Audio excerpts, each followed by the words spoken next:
ke dashboard ASIK website.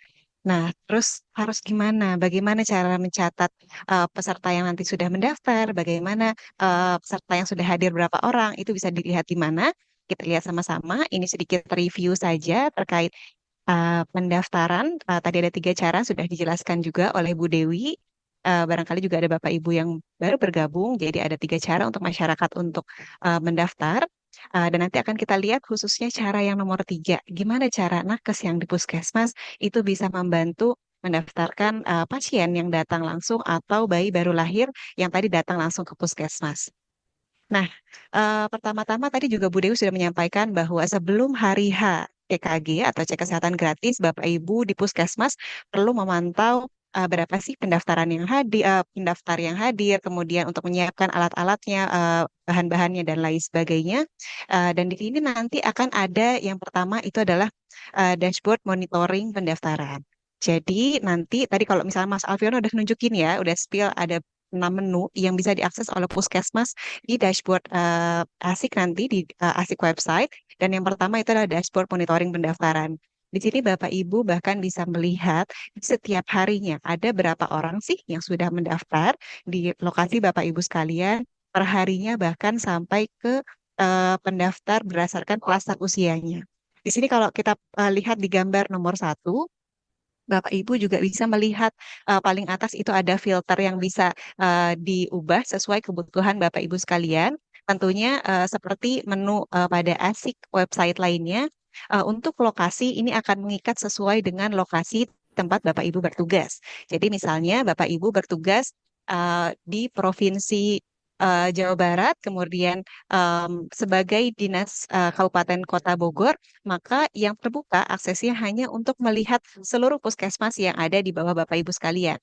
Begitu juga mengikuti untuk rekan-rekan di puskesmas, jadi hanya bisa melihat data-data yang ada di bawah puskesmas Bapak Ibu sekalian. Seperti itu.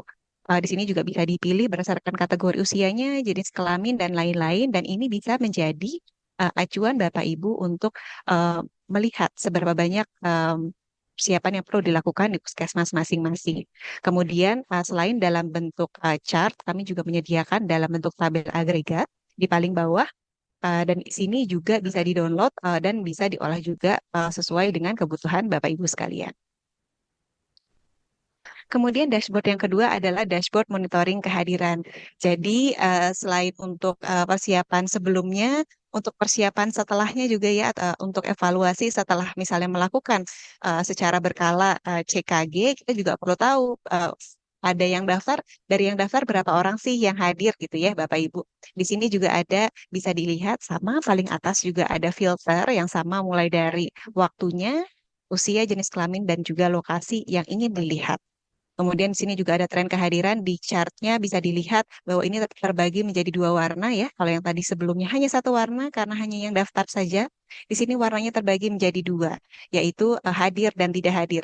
Jadi kelihatan oh ternyata misalnya di sini di tanggal 4 Februari ada 16 yang mendaftar, tapi yang hadir hanya 4. Ada 12 yang tidak hadir ternyata, walaupun sudah mendaftar.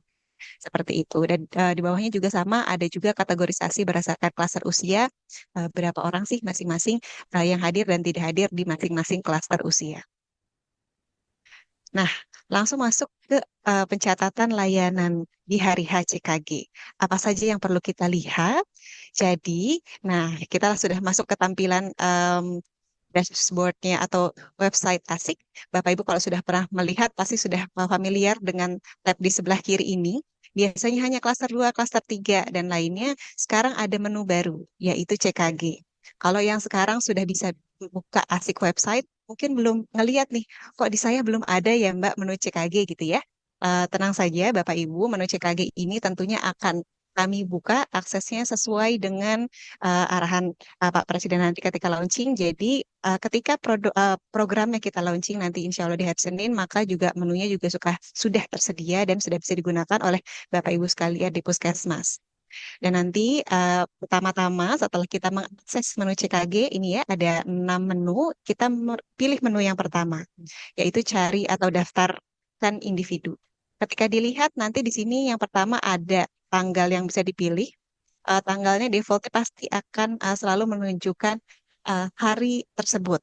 Bapak Ibu juga pastikan ini tanggalnya sudah sesuai. Misalnya hari ini kalau tanggal 7 ya, misalnya hari ini pasti di sini akan menunjukkan tanggal 7 Februari dan Bapak Ibu bisa melihat di sini mencari pasien yang hadir itu ada bisa digunakan dicari menggunakan nomor tiket, NIK atau nama.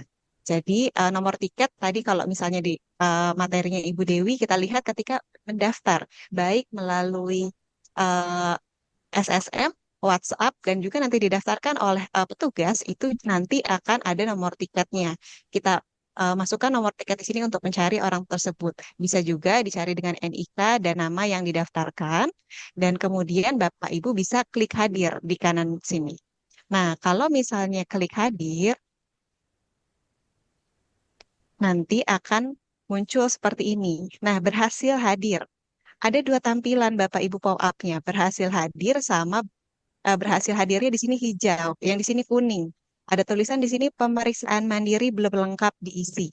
Kalau yang di sini pemeriksaan mandiri sudah lengkap. Nah, ini juga perlu siapapun nanti Bapak Ibu yang bertugas ketika menerima peserta yang hadir, yang datang di depan nanti dilihat. Kalau memang belum lengkap diisi, maka arahkan peserta untuk mengisi screening mandirinya. Nah, kalau peserta nggak tahu ngisi screening mandirinya di mana sih, gitu ya. Jadi, tadi kalau misalnya kita lihat lagi di dashboard yang bisa kita klik hadir, di atasnya itu ada cetak QR screening.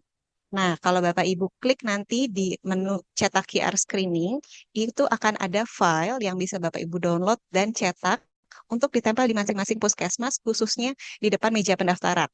Jadi nanti salah satu contoh posternya yang bisa dicetak adalah yang di sebelah kanan ini. Nanti QR code ini akan langsung menuju ke link di mana peserta bisa melengkapi screening mandirinya dengan memasukkan nomor tiket dan identitas yang sudah didaftarkan sebelumnya. Seperti itu. Nah, kemudian ini kita lihat di sini. Di sini ada pelayanan. Di sini untuk pelayanan ini kita nanti akan bisa memilih nomor tiket, NIK, dan nama. Nah, sama, jadi tadi bisa dicari juga berdasarkan yang hadir tadi bagaimana gitu ya. Dicari kalau sudah diklik hadir, maka nama yang sudah hadir tersebut akan langsung pindah ke menu pelayanan. Tapi kalau misalnya saya misalnya datang ke Puskesmas Bogor Tengah gitu ya, tapi saya belum diklik hadir, maka nama saya belum akan muncul di menu pelayanan. Sehingga di menu pelayanan ini belum bisa memeriksa atas nama Nadia. Seperti itu. Tapi kalau misalnya sudah ada, nanti misalnya atas nama Nadia gitu ya, kemudian nanti kita bisa klik mulai di sini dan nanti akan langsung bisa melanjutkan pencatatan. Nah, tapi ada beberapa hal yang perlu kita lihat, Bapak Ibu, sebelum kita melakukan pencatatan. Di sini kelihatannya tabelnya ada banyak ya, ada warna-warnanya juga. Artinya apa sih ya? Kita lihat bersama-sama.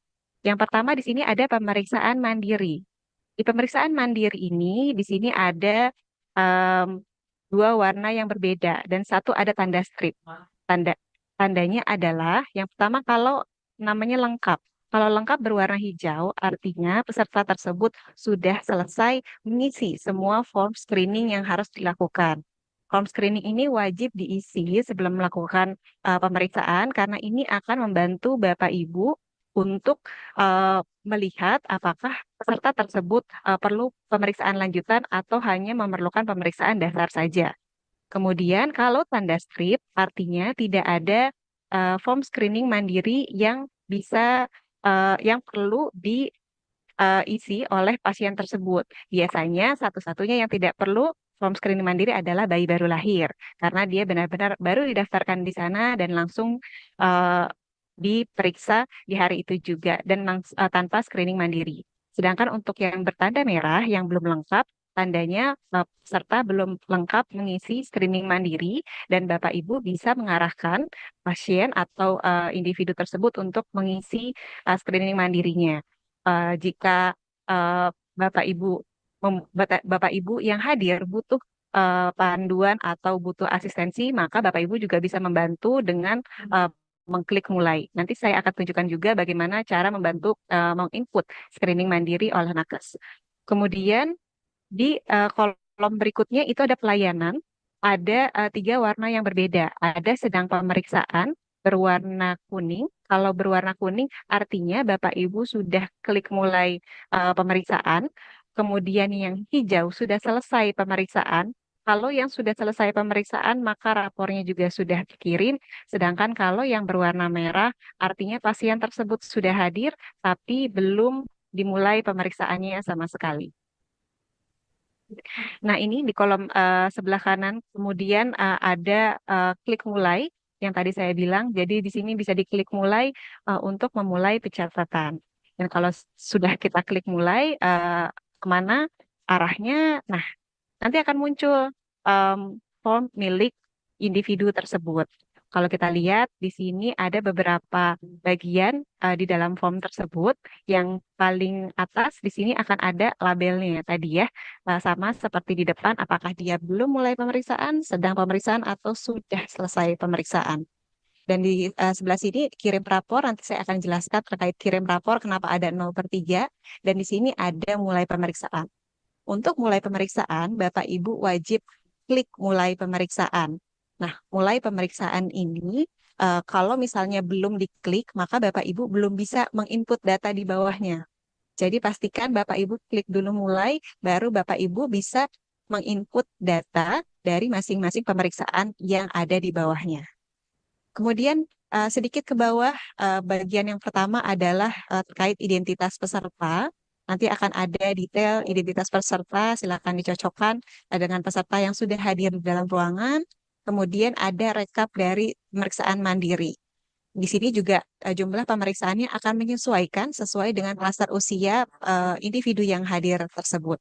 Kalau di sini statusnya sudah centang hijau, artinya sudah diisi. Sedangkan kalau misalnya centangnya masih berwarna abu-abu, artinya pemeriksaan tersebut belum diisi dan Bapak Ibu bisa membantu juga untuk membantu mewawancarai individu tersebut mengisi screening mandiri dengan menginput data. Kemudian untuk pencatatan layanan pemeriksaan, jadi nanti kalau di scroll ke bawah nih tadi habis screening mandiri, di bawahnya adalah pemeriksaan oleh nakes. Nah, di sini juga ada panduan pemeriksaan kalau misalnya mau dibaca lebih lanjut. Dan tombol ini akan masuk juga ke materi yang ini ya. Jadi misalnya Bapak Ibu nanti bingung bagaimana ya mengisinya, lupa caranya, ini juga bisa diklik panduan pemeriksaan. Kemudian paling kiri tentunya ada list daftar pemeriksaan yang bisa dilakukan pada pasien tersebut sesuai dengan klaster usia masing-masing. Dan di sini akan ada kolom yang pertama yaitu diperiksa ya atau tidak. Di sini nanti defaultnya akan iya semua Bapak Ibu. Jadi sesuai dengan klaster usianya. Jadi nanti akan berwarna hijau, artinya pasien tersebut diperiksa, dilakukan sesuai dengan usianya. Tapi kalau misalnya Bapak Ibu, oh pasien ini misalnya di sini ya tidak perlu pemeriksaan GDS gitu ya, maka bisa diklik sehingga tombolnya mati menjadi tidak dan itu menunjukkan bahwa pasien tersebut tidak menerima pemeriksaan GDS. Kemudian di kolom berikutnya yaitu status, ada tiga warna juga di sini, ada dalam pemeriksaan, tidak diperiksa, dan selesai diperiksa. Bedanya apa? Kalau yang oranye, pemeriksaan dilakukan, tapi hasilnya belum diinput nih. Biasanya kalau misalnya dalam pemeriksaan tapi belum diinput pada hari itu juga biasanya yang hasil lab ya Bapak Ibu ya. Biasanya menunggu beberapa waktu, beberapa hari. Kemudian kalau tidak diperiksa otomatis maka sebelah kiri tidak diperiksa, di sini akan abu-abu juga dan input datanya juga akan mati seperti ini. Kemudian selesai diperiksa berwarna hijau, artinya dia sudah diperiksa dan datanya di sebelah kanan itu sudah selesai diinput, sudah selesai di save juga, sudah dikirim.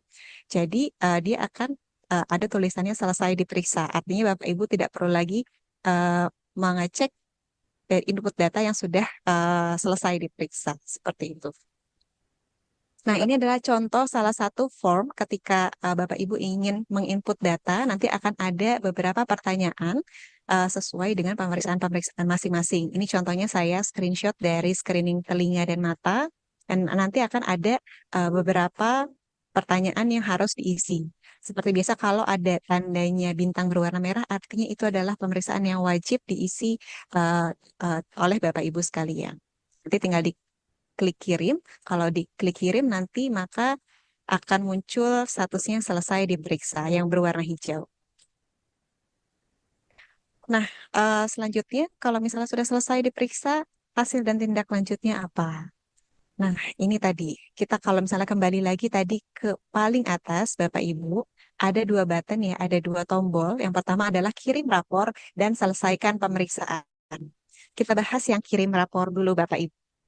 Nah, di sini kalau kita lihat ya, lebih besar logonya ada kirim rapor 2/3, akhir dikirim tanggal sekian, jam sekian.